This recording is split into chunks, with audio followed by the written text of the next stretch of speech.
আসসালামু আলাইকুম। আপনার চ্যানেল এনটিভির নিয়মিত অনুষ্ঠান মার্কেট ওয়াচে আপনাদের সবাইকে আমন্ত্রণ জানাচ্ছি দর্শক মণ্ডলী। আজ আমি আহমেদ রশিদ লালি আপনাদের সাথে থাকবো। আর আজকে আমরা যে আলোচনার গুলো করব সেগুলো হলো যে আপনারা জানেন যে এসইসি একটা ডাইরেক্টিভ দিয়েছে, দুইটা মিউচুয়াল ফান্ড যেগুলো ক্লোজ হয়ে গেছে সেগুলো 7 দিনের ভিতরে সকল টাকা ফেরত দেওয়ার জন্য।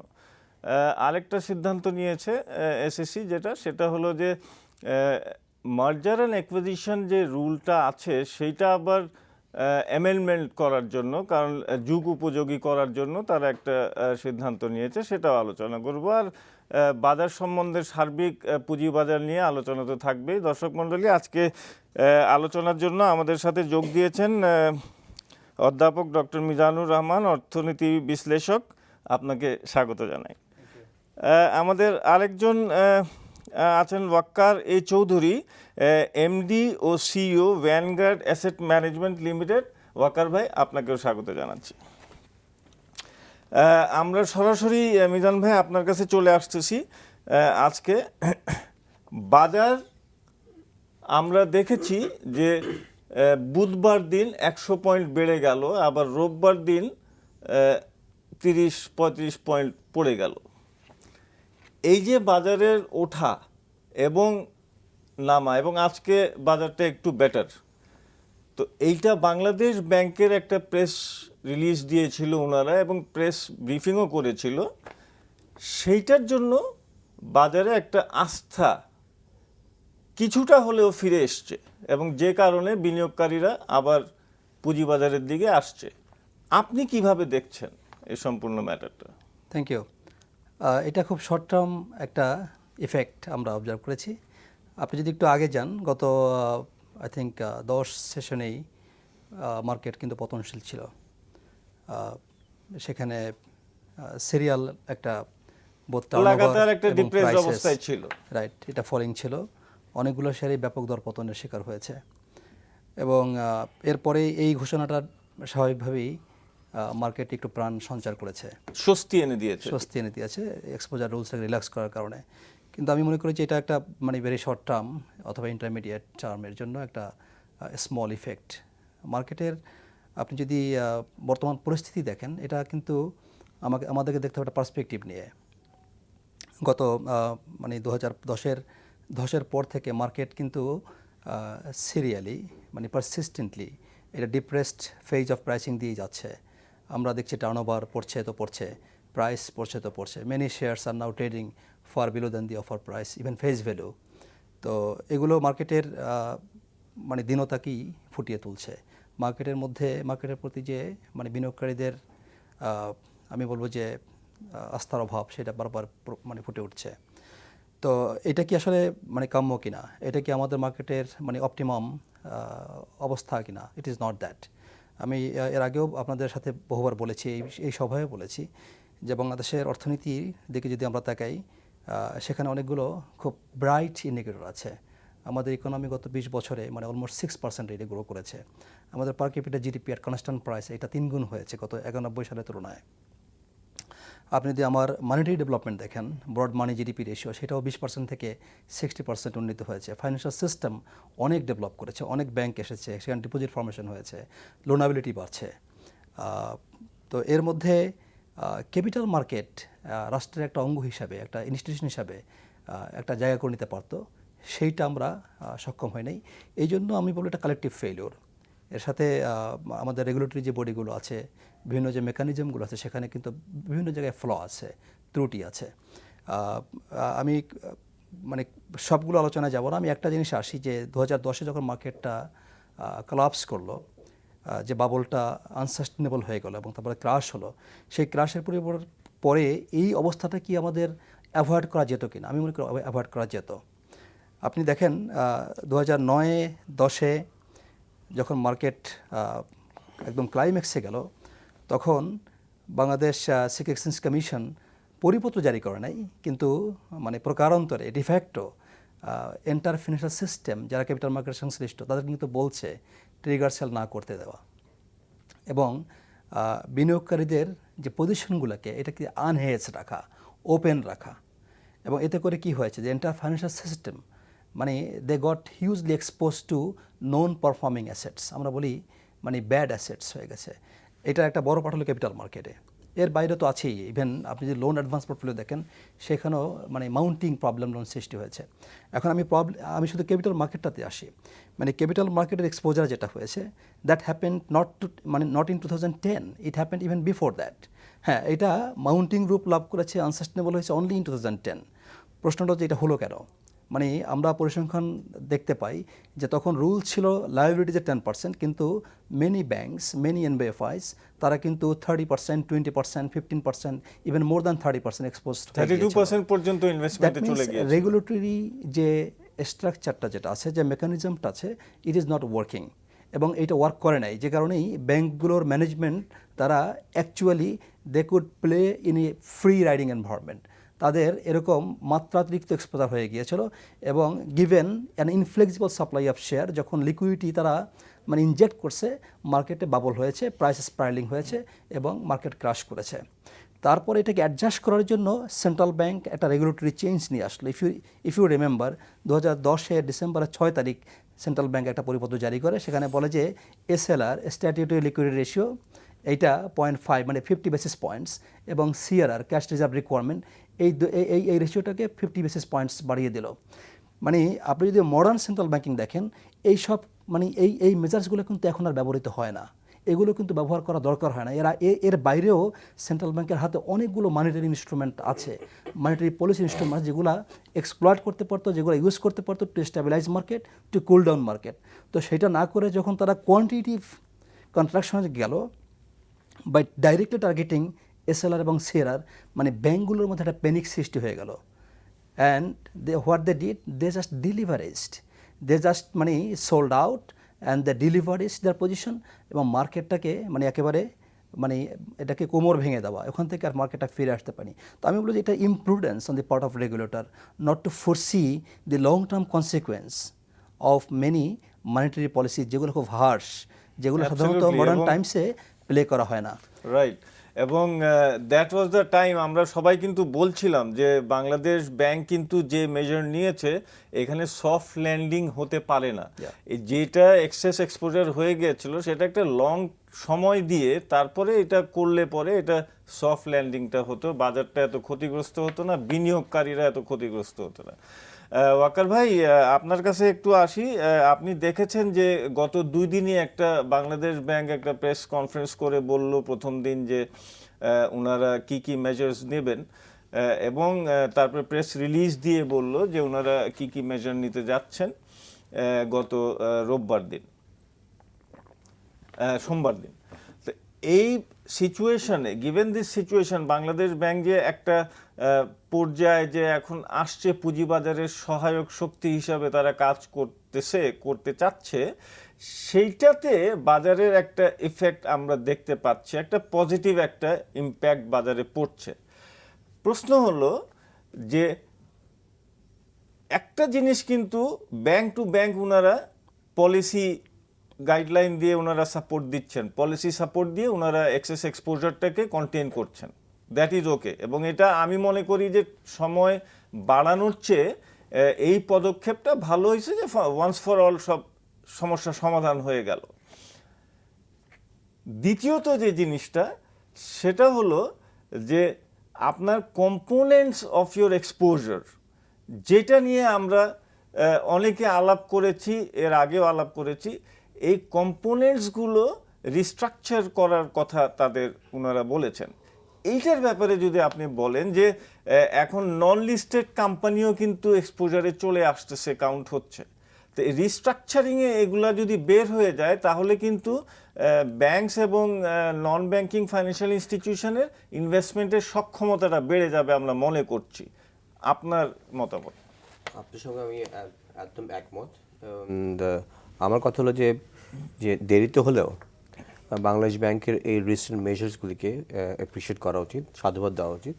অ্যান্ড এটাকে যদিও এখনও কিছু অ্যাম্বিগুইটি আছে, কিন্তু সো এইটার ক্ল্যারিফিকেশন দরকার ইন টার্মস অফ একটা গাইডলাইন থাকা উচিত। যে এখন আই ফুললি এগ্রি, এক্সপোজারের ইয়েটা 2 বছর বাড়ানোর থেকে এখন যে মেজার দিয়েছে কেস টু কেস বেসিসে, this is more prudent approach, but এটার একটা গাইডলাইন থাকা উচিত, বিকজ একটা রেগুলেটরি বডিতে গাইডলাইন ছাড়া যদি গাইডলাইন না থাকে তাহলে আমরা আবার যে কর্পোরেট গভর্নেন্স ইস্যুতে আবার ফেরত আসতে হয়, দেখা যাবে যে আবার এই জিনিসগুলো রিপিটেবল হবে। সো এইগুলো যে আমাদের we need to learn from our mistakes and take measures, this is one. Number two, on the আপনার ক্যালকুলেশন যে ব্যাপারটা হলো যে নন লিস্টেড কোম্পানিতে ইনভেস্টমেন্টটা, এইটাকে এখন এটা সময়ের দাবি, এটাকে বোধহয় 15-16 হাজার কোটি টাকা এখানে লক আপ হয়ে আছে। তো সেটাকে একটা মেজার আনা উচিত। প্রেফারেন্সিয়াল শেয়ার ইনভেস্টমেন্টটা, সেটা একটা লক আপ ছিল, ওইটাও আনা উচিত। ইনভেস্টমেন্ট অন দি আপনার মিউচুয়াল ফান্ডস, ওইটা I simply don't understand why, not because I am a fund manager, but it doesn't make sense why it should be there. But এই ধরনের একটা ডিরেক্টিভ আসা উচিত। আর মিজান ভাই শুরু আমি বলবো যে I just start very ended. একটা তো আপনার সিআরআর এসআর ইয়ে আছে, এছাড়া হলো যে আপনার ওনারা যে মেজার্সগুলো নিয়েছিলেন ওই সময় 2010 একদিন ঘুমিয়েছিলেন, তারপর হঠাৎ করে যখন টনক নড়লো, যখন বাজার একটা অস্বাভাবিক পর্যায়ে চলে যাচ্ছিল, there is no governance at that time. আমরা শুনেছি যে অনেক সময় দেখা যাচ্ছে যে working capital finance, long term finance was diverted into capital market, which was alarming, and most of the banks were trading তখন তো ছিল 10% of the deposit and liabilities. Most of the banks were trading beyond that, mostly between 20 to 30%. So সেখানে হঠাৎ করে আপনার এক মাসের মধ্যে বা দু মাসের মধ্যে আপনাকে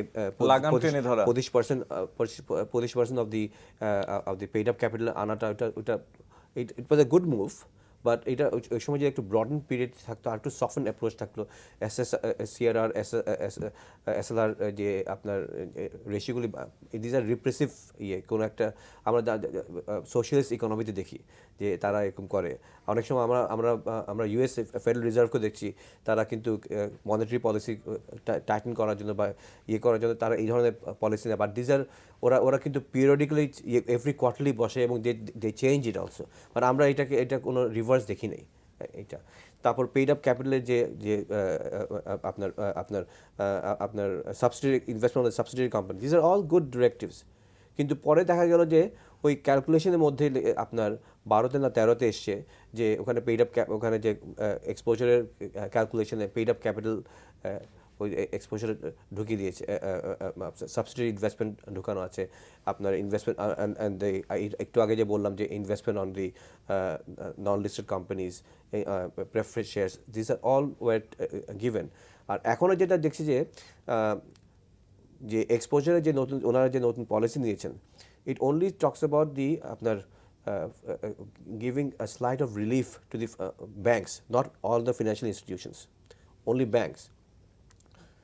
Whereas এখন আমাদের একটু ভেবে দেখা উচিত যে ফার্দার ইনভেস্টমেন্ট কেমন করে আপনার এখানে মার্কেটে ঢোকানো যায়, যেখানে আপনার এফডিআর রেটস হ্যাভ ফলেন আপনার গত 10-15 বছরের মধ্যে ওয়ান অফ দ্য লোয়েস্ট। আপনার A category A minus category ব্যাঙ্কগুলি আপনার ফার্স্ট জেনারেশন ব্যাঙ্কগুলি they are giving 3-4%, which means that they are discouraging deposits। কিন্তু সেখানে আমরা দেখছি যে এখানে ক্যাপিটাল মার্কেটে one word, lack of confidence.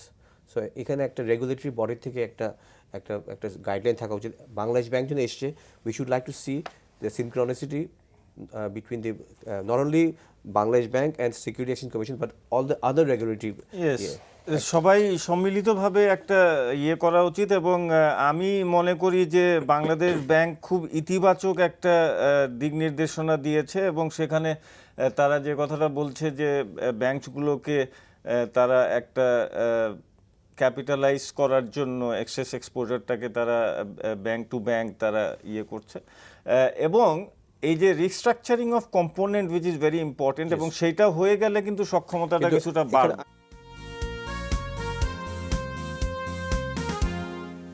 দর্শক মণ্ডলী, আমরা আমাদের অনুষ্ঠানে আমি একটু মিজান ভাইয়ের কাছে, আপনি কি ব্রেকের আগে কিছু বলতে চাচ্ছিলেন? না, বলতে চাচ্ছিলাম যে আপনার মেসেজগুলি যে বাংলাদেশ ব্যাংকগুলি আপনার এক্সপোজারের ব্যাপারে বলছে, they only talking about the banks, but they are also other financial institutions like NBFI, they are also equally affected. আমার মনে হয় সেগুলোকেও ইনক্লুড করা উচিত বাংলাদেশ ব্যাংকের। আমি মিজান ভাইয়ের কাছে একটু আসতে চাচ্ছি। মিজান ভাই, মার্জিন রুল অ্যান্ড এনফোর্সেবিলিটি যে কথাটা, সেখানে আমরা দেখেছি বিদেশে কিন্তু মার্জিন রুল একটা 30-40 বছর ধরে চলে আসতেছে, যে 0.5%, মানে 100 টাকার এগেনস্টে 50 টাকা দেয়া।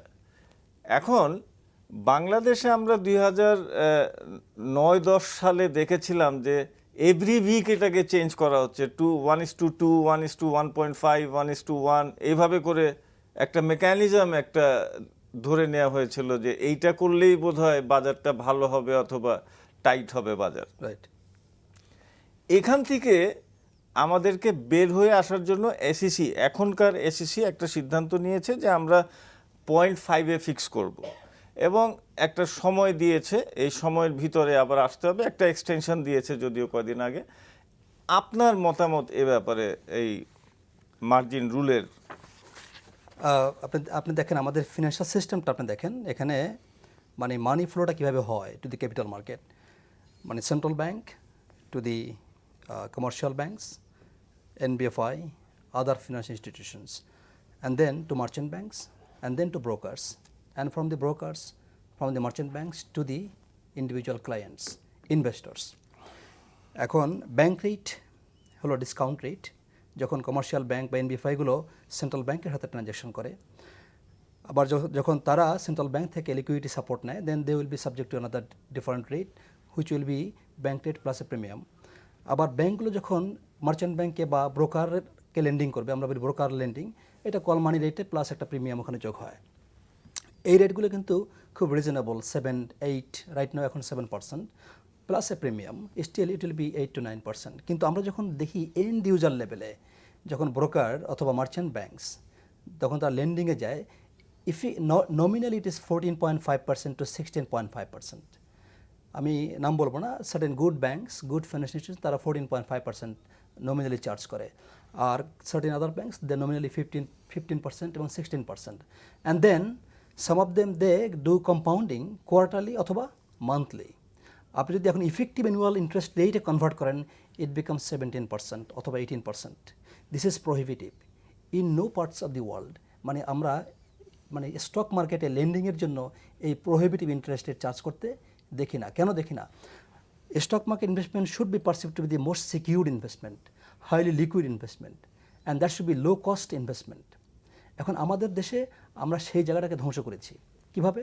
2010-এর আগে আপনি যান, তখন মার্জিন লোন এর কোনো রুল থাকলেও সেটা এনফোর্স করা হতো না। 1 টাকা ইকুইটির এগেনস্টে 5 টাকাও লোন দেওয়া হয়েছে। ইভেন উইদাউট ইকুইটিও অনেকে বিজনেস করেছে। খন্দকার ইব্রাহিম খালেদের রিপোর্টে বের হয়ে আসছে, without equity hundreds of crore টাকা লোন দিয়ে বসে আছে, and they made profit. That is how money was flowed into stock market, that is how bubble was created. এবং এই জন্য বলি bubble was man made, bubble was a regulatory failure, because central bank, Bangladesh security exchange commission, they fail to monitor the market operations. এখন আসেন 2010-এ যখন market crash করলো, তখন এই যে মার্জিন লোনটা মানে অবৈধভাবে ইলিসিট উপায়ে দেওয়া হয়েছিল, that loan turn out to B problem loan, that asset turn out to B bad asset. এটা কিন্তু এখন কোনো ভ্যালু নাই, এর দিজ আর ওয়ার্থ জিরো। কারণ মার্কেটের এইসব শেয়ারের এখন দাম হয়ে গেছে 1/10, 1/9, 1/5 এরকম হয়ে গেছে। এবং মিজান ভাই, আমি যদি বলি যে এই জিনিসটাও কিন্তু বাজারে একটা এফেক্ট আছে। Yes. এবং এই যে মার্জিন লোনটা যেটা স্টাক আপ হয়ে আছে, এটার কিন্তু একটা ভালো ইফেক্ট বাজারে কিন্তু আছে। এবং আমি যখন সার্ভে করেছি ম্যানেজিং ডিরেক্টরদেরকে, আমি জিজ্ঞেস করেছি যে why do you charge still 14.5% when you can borrow at 7%? বলে যে we incurred huge losses in the past. তো এখন পাস্টে তার যে লস ইনকার করেছে সে এটাকে রিকভার করছে by charging good borrowers today. This is an anomaly, we have to correct it. We have to sit with the managing directors, we have to sit with the brokers house managers, we have to sit with central bankers, and we have to fix it up. যে assetটা bad হয়ে গেছে, we have to clean it, just মানে get it out, মানে you get rid of it, and then you clean the balance sheet, you give the loans to good borrowers at a low rate. You cannot charge good borrowers 15% rate for yields and sins that were committed money back for 5 years back. This is a structural problem in the market, and we have to fix it up if we really want to enhance liquidity flow to the stock market. না, এটা একটা problem, আপনি ঠিকই বলেছেন, এবং আমার মনে হয় এই জিনিসটা আমাদেরকে ইমিডিয়েটলি দেখা দরকার। আমাদের যারা রেগুলেটরস আছেন ওনাদের অবশ্যই এই জিনিসটা দেখে এই জিনিসটাকে ঠিক করা দরকার। জি ওয়াকার ভাই, আপনি কিছু Just বলতে add to it, যেটা 2000 end of 2010-11 এর যে ফিগার ছিল about 35,000, this is a crore, and this is one of the cancer of the market, and this is also another reason of the prevailing bearish market for last 6 years. What we are seeing, এখানে একটা corrective measure নেওয়া যেতে পারে, and again it's going to be, it can be a policy issue, policy matter, where আমরা দেখেছি যে large বড়োয়ারদের আপনার rescheduling করা হয়েছে, যারা 500 কোটি 1000 কোটি টাকার যেসব ইনস্টিটিউশন 20-25 বছর পর্যন্ত 12 বছরের মনিটরিং দেওয়া আছে, তারপরে আপনার 1% 2% ইয়ে করেছে, এই টাকাটা ফেরত আসবে কিনা মানি সার্কুলেশনে nobody knows. Okay, this are all this are there are lot of issues related to this, but যে এই মার্জিন লোনটা এখন বোধহয় যেটা 35,000 কোটি টাকা ছিল বাই 2011, এটা বোধহয় এখন বোধহয় 7,000-এর মতো চলে এসছে। বাট এটা খালি নাম্বার ছাড়াও এখানের মধ্যে confidence is also there, lot of হাহাকার এখানে জড়িত। তো সেখানে যদি এই সেগমেন্টটাকে সেন্ট্রাল ব্যাংক থেকে একটা, it has to be a policy issue for the government, যে একটা গ্রিন ফাইন্যান্সিং করা যেতে পারতো around 4 to 5%, and this are going to the institutions. এই টাকাটা কিন্তু ফেরত চলে আসবে সার্কুলেশনে। সো এটা হলে হবে কি, একটা ব্রিদিং স্পেস পাবে, ইনস্টিটিউশনও পাবে, এবং এটা ভোক্তা পাবে কিন্তু সাধারণ যে ইনভেস্টর। এখানে দিস উইল বি, এটা কিন্তু আমি আপনার অনুষ্ঠানের আগেও বলেছি, I think this should be একটা পলিসি হাইয়েস্ট লেভেল থেকে আসা উচিত, অ্যান্ড বাংলাদেশ ব্যাংক যদি এটা দেরিতে হলেও নেয়, it could be helpful to the investors also. আর একটা কনফিডেন্স রিলেটেড বাড়ানোর জন্য আগামী বাজেটে যদি আপনার ডিভিডেন্ডের উপরে ট্যাক্সের যে ওয়েভারটা, ফুল ওয়েভারটা দিয়ে দেওয়া যায়, সেটা it can be a model booster at the same time with the আপনার যে আপনার রিটার্ন অন ইনভেস্টমেন্ট। এখন কত ডিভিডেন্ডের উপরে ট্যাক্স ফ্রি আছে? মিউচুয়াল ফান্ডের উপর আছে 25,000 টাকা পর্যন্ত ওয়েভার আছে, 25,000 টাকা পর্যন্ত। এখানে there are lot of complaints যে 5,000 6,000 টাকাও যে ডিভিডেন্ড পাচ্ছে তারও কেটে রাখা হচ্ছে। এক্স্যাক্টলি। এইটা কেন? আমি যেখানে 25,000 মিজান ভাই ফ্রি আছে, সেখানে যারা 5,000ও ডিভিডেন্ড ওয়ারেন্ট পাচ্ছে, ওরা দেখছে যে ওখানেও ট্যাক্স কর্তন করা হচ্ছে। এইটা কেন? মানে এটা কি দেখার কেউ নাই? বাংলাদেশের আমি একটু যোগ করি আপনার সাথে, আমি যদি আপনার যেখানে money market rates are falling, সেখানে যদি আমরা if you start with pension, যারা আপনার পেনশন ফান্ডে ইনভেস্ট করে, যারা আপনার ট্রেজারিতে ইনভেস্ট করে, ওদের আপনার একটা বড় একটা এইজিং কমিউনিটি আছে বা রিটায়ার্ড অফিসার্স, সেটাও যদি ধরে আপনার এখানে যদি এদেরকে যদি এই মার্কেটে আনা যায়, এরা না আসা পর্যন্ত কিন্তু আমাদের মার্কেট ইয়ে হবে না, কিন্তু হেলদি হবে না। কিন্তু না পেনশন ফান্ড কতখানি আমাদের আছে সেটাও একটা প্রশ্নবিদ্ধ জিনিস। কিন্তু আমার এই প্রশ্নটার উত্তর একটু দেন, যে আমার 10 টাকা কমিশন, 10 টাকাও যদি আমার ইয়ে হয়, ডিভিডেন্ড পাই, সেখানেও ট্যাক্স কেটে রাখা হয়। আপনি দেখেন কেন? মানে এটা কেউ দেখার নাই, কেউ এটা ইয়ে করার নাই। অথচ আমার বাজেটারি ইয়ে যে 25,000 পর্যন্ত ট্যাক্স ফ্রি। এক্স্যাক্টলি। আপনি বাংলাদেশের ট্যাক্স প্রশাসনের দিকে আপনি যদি নজর দেন, বাংলাদেশ হলো একটা দেশ যেখানে ট্যাক্স জিডিপি রেশিও হলো সবচেয়ে লোয়েস্ট। আমার ট্যাক্স রেভিনিউ হলো মানে only 11.5% of my GDP. Even ভারতও এটা অলমোস্ট 17% অফ দেয়ার জিডিপি। এবং এই অফ দিস 11% অফ জিডিপি আমার 17টাকেও তারা বলে অনেক কম। এবং এই 11%-এর মধ্যে আমার ইনকাম ট্যাক্সের কন্ট্রিবিউশন হলো মানে এ ভেরি স্মল, মানে পালট্রি রেশিও। আর আমার ন্যাশনাল মানে বোর্ড অফ রেভিনিউ এনবিআর, আমার ট্যাক্স প্রশাসন, ওনারা অ্যাডভান্স মানে ট্যাক্স ডিডাক্টেড সোর্স, মানে ওনারা এটাকেই কিন্তু প্রধান মিনস হিসেবে গ্রহণ করেছেন to collect tax. That means they are failing to go for proper assessment of tax obligation of the corporate houses, of the wealthy individuals and firms. মানে আমরা we are deviating from the mainstream tax enforcement to collecting taxes মানে on transaction basis at source. মানে এইটা কিন্তু মানে আসলে mainstream practice হওয়ার কথা ছিল না। mainstream practice হওয়ার কথা ছিল যে যার যতটুকু ট্যাক্স হবে মানে he will pay that amount of taxes. যদি এক্সট্রা কেটে রাখা হয় it will be reverted back to the মানে ইন্ডিভিজুয়াল ফার্মস অর কোম্পানিজ। আমরা সেখানে মানে যাইতে পারি নাই। আরেকটা জিনিস দেখেন, আমার ইফেক্টিভ কর্পোরেট ট্যাক্স হলো বাংলাদেশে 14.5%। মিজান ভাই, আমি একটা ফোন নিয়ে আসি, if you allow me please. এখান থেকে আপনি শুরু করবেন। জি দর্শক, আপনার নাম বলে প্রশ্ন করুন। লালি ভাই আসসালামু আলাইকুম, আমি ফেনী থেকে আকরাম বলছিলাম। ওয়ালাইকুম আসসালাম ভাই, বলেন। আচ্ছা ভাইয়া, আপনাদের মাধ্যমে আমার একটা কোশ্চেন। জি প্লিজ বলেন। আপনার ইস্টার্ন লুব্রিকেন বলেন, জেমিনি সি ফুড বলেন, লিব্রা ইনফিউশন বলেন, দেশ গার্মেন্টস বলেন, বিএসআরএম লিমিটেড বলেন, প্রত্যেকটা কোম্পানি কিন্তু আপনার দাও 100 গুণ, 200 গুণ, 300 এবং কি 500 গুণ পর্যন্ত বেড়েছে। কিন্তু বিগত কয়েক বছর আগে দেখা গেছে যে এইচপিসিএল নিয়ে এই আপনার 60 টাকা শেয়ার 300 টাকা দেওয়ার কারণে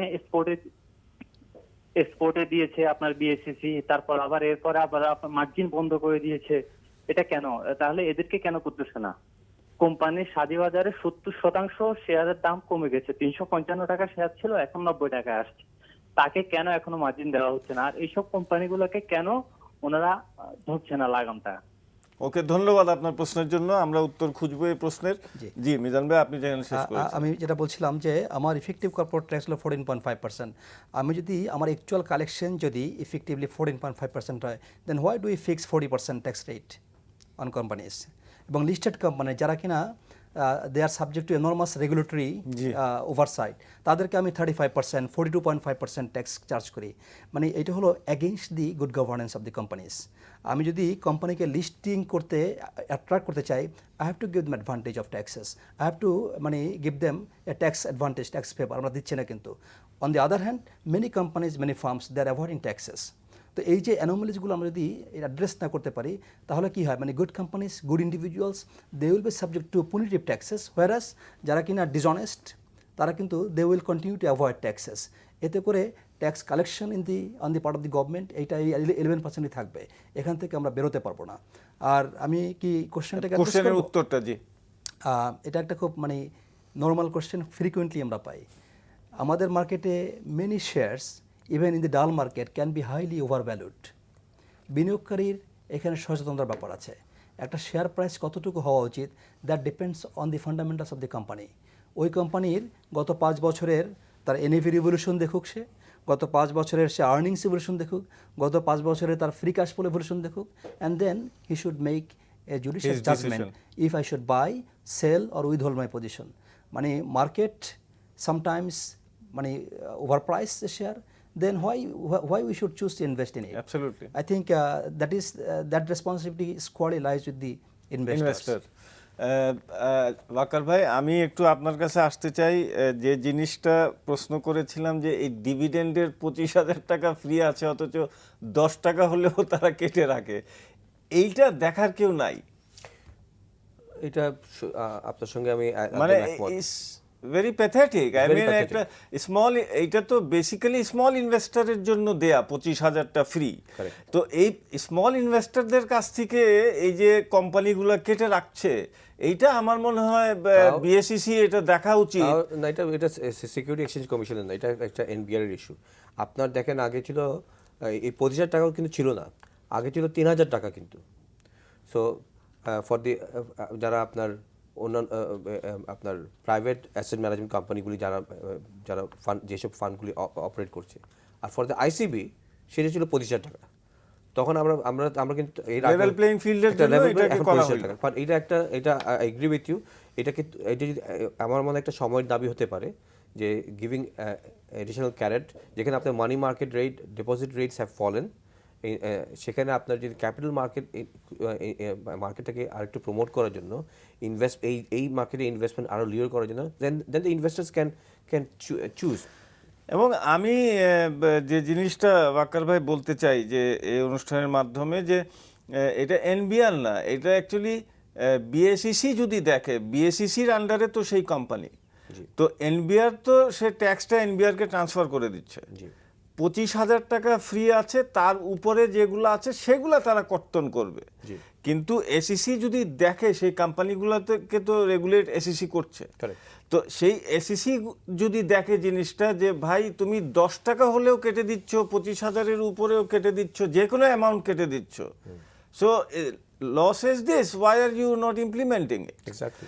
সো আমার মনে হয় যে এসিসি যদি এই জিনিসটা দেখে তাহলে বোধহয় এই জায়গার থেকে আমরা এই অ্যানোমালির থেকে আমরা পরিত্রাণ পেতে পারি, এবং কোম্পানিগুলোরও কিন্তু এই জিনিসটা মানে খুব শক্ত করে ধরতে হবে কোম্পানিগুলোকে যে কেন তারা কাটছে, যেখানে সরকারি ইয়ে আছে 25,000 টাকা ফ্রি। আপনার ট্যাক্সের আমি ব্যাপারে, জি আপনি শেষ করেন তাহলে আমি আরেকটা প্রশ্ন ট্যাক্সের করব। ব্যাপারে আছে। ধরেন আপনার ওয়েস্টার্ন ইকোনমিতে দেখা যায় যে আপনার ওয়েলফেয়ার বেনিফিটগুলি ডিরাইভ করে কিন্তু high net worth individuals and the companies.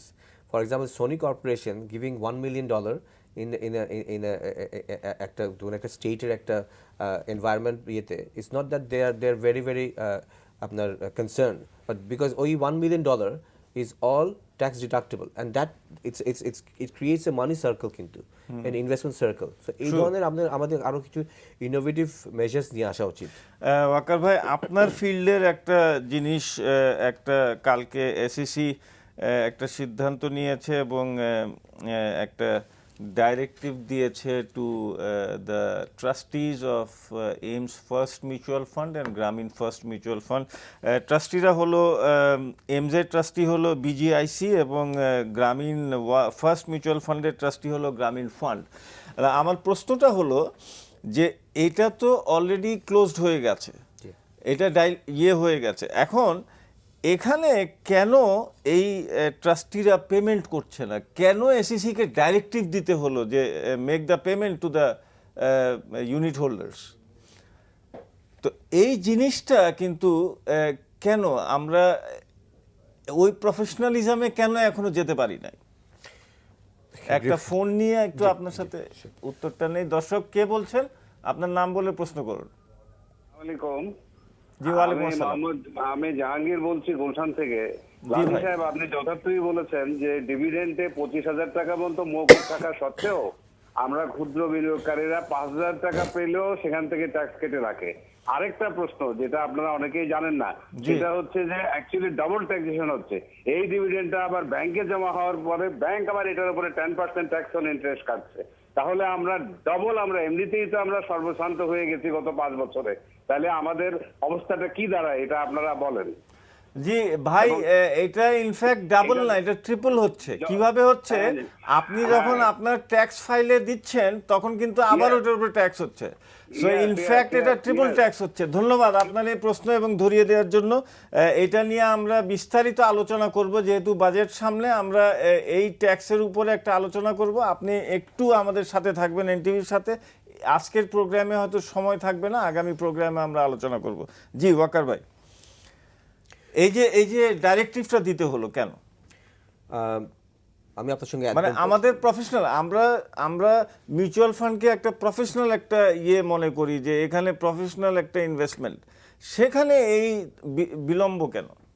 না, এটা I agree with you fully. এখানে যে ট্রাস্টির উচিত ছিল যে সিন্স অ্যাকাউন্টস ক্লোজ হয়ে গেছে, they should have not waited for the directives but acted on this. But একটা জিনিস হলো যে দেরিতে হলেও সাধুবাদ দেওয়া উচিত এসএসসিকে ফর দিস বোল্ড মেজার্স। এটা কিন্তু একটা huge relief on this segment of the capital market. আপনার এখন বোধহয় মাসখানেকের মধ্যে সব ফান্ড ডিসবার্সমেন্ট হয়ে যাবে। না, উইদিন 7 days বলছে 7 days, বাট হ্যাঁ 7 days হলে যখন ফান্ড ডিসবার্সমেন্ট হয়ে যাবে, আপনার for the first time the investors will find what and understand what is the basis of an NAV. ধন্যবাদ বিএসইসি কে। এজন্য আমরাও ধন্যবাদ জানাই যে অন্তত এই কাজটা সুচারুভাবে হয়েছে। এটা নিয়ে অনেক কোর্ট কেস কাচারি হয়েছে, বাট তারপরেও বিএসইসি অটল ছিল এবং এই কাজটা ওনারা করতে পেরেছে, সেজন্য সাধুবাদ জানাই। আপনার লাস্ট বাক্য 10 সেকেন্ডস। আর এইতে বলবো আপনার, ধরেন এখন যেটা হচ্ছে আপনার বাংলাদেশ ব্যাংকও দিয়েছে যে আপনার 85% provisioning on the mutual fund investment. So আপনার most of the funds are giving cash dividend. These are which is good. আপনার যেসব ফান্ডগুলো পড়ে গেছে আপনার 9-10 যেটা এসেছিল, I think these are good opportunity in investing into the funds. Right. এখন আপনার ডিভিডেন্ড পাচ্ছেন, at the same time 4-5 বছর পরে যখন আপনার ফান্ডটা যখন ক্লোজ হয়ে যাবে, they can also benefit on the NAV. Thank you very much Mizan ভাই। 30 সেকেন্ড আমরা একেবারে শেষ পর্যায়ে আছি। জি, আমি বলবো যে মার্জিন লোন যেগুলো, মার্জিন অ্যাকাউন্টস যেগুলো নন পারফর্মিং হয়ে গেছে, নেগেটিভ ইকুইটি হয়ে গেছে, যেগুলো ইলিকুইড হয়ে গেছে, সেগুলোকে ইমিডিয়েটলি ক্লিন করার জন্য মানে regulatory body, stock exchange, Bangladesh bank এবং সংশ্লিষ্ট সবাই বসা উচিত, and they should make a firm decision on this issue. কারণ এইটা মার্কেটে লিকুইডিটি ফ্লোতে প্রচণ্ড ইম্পিডিমেন্ট সৃষ্টি করতেছে। এটা যদি ক্লিন করা যায়, market will be revived, market liquidity it will go up, turnover improve করবে, মার্কেটে বিনিয়োগকারীদের রাস্তা ফিরে আসবে। ধন্যবাদ। মার্কেটে বিনিয়োগকারীদের রাস্তা ফিরে আসবে এই কাজগুলো করলে। দর্শক মণ্ডলী, আরেকটা কাজ এসইসি যেটা করেছে সেটা মার্জার অ্যাকুইজিশন রুল যেটা যুগোপযোগী করার জন্য 1 মাসের জন্য একটা কমিটি করেছে। কমিটি 1 মাসের রিপোর্ট দিলে সেটা যুগোপযোগী হবে এবং আমাদের দেশে মার্জার অ্যাকুইজিশন কিন্তু অনেক হবে সামনের দিনগুলোতে, অনেক ব্যাংকসগুলোতেও আমরা সেই জিনিসগুলো দেখতে পাবো। সো কাজেই যুগ উপযোগী করার জন্য এসইসিকে আমরা সাধুবাদ জানাই। এটা খুব ভালো একটা কাজ ওনারা হাতে নিয়েছেন। আজ এই পর্যন্তই দর্শক মণ্ডলী, হাতে আর সময় নাই। আগামী সানডের দিন, আগামী রোববার দিন একই সময় এই অনুষ্ঠান দেখার আমন্ত্রণ জানিয়ে আজকের মতো এখানেই শেষ করছি। দেখতে থাকুন এনটিভি। আসসালামু আলাইকুম।